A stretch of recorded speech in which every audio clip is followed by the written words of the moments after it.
नमस्कार प्रणाम दोस्तों, कैसे हैं आप सब। दोस्तों अभी हम कोई दूसरे जगह आ गया हूं, इसलिए वीडियो बनाने में मुझे थोड़ा प्रॉब्लम भी हो रहा है और हो सकता है नॉइज़ भी आप लोगों को सुनने को मिल रहा होगा, तो आप लोग एडजस्ट कर लीजिएगा।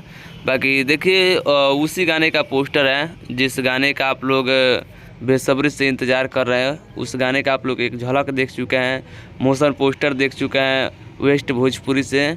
उसी गाने का ये पोस्टर रिलीज़ किया गया है। आप लोग इस पोस्टर को रिलीज होने से पहले टाइटल आप लोगों को बता दिया गया था कि बत्ती कट गया रे गाने का टाइटल रहेगा, और देखिए पोस्टर पर टाइटल भी वही है। बाकी गाना मुझे लग रहा है कि कल 3 तारीख को बताया गया था रिलीज़ करने का, और हो सके कि आज उसका टीजर आ जाए।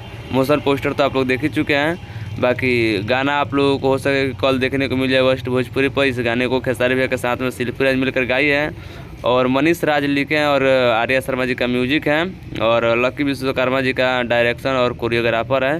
तो आप लोग तैयार रहेगा, कमिंग सून में। डायरेक्ट रिलीज डेट नहीं बताया गया है, कल उम्मीद कर सकते हैं रिलीज हो जाएगा। तो आप लोग तैयार रहेगा। बाकी मिलते हैं नेक्स्ट वीडियो में, तब तक वीडियो देखने के लिए आप सब को दिल से बहुत बहुत थैंक यू।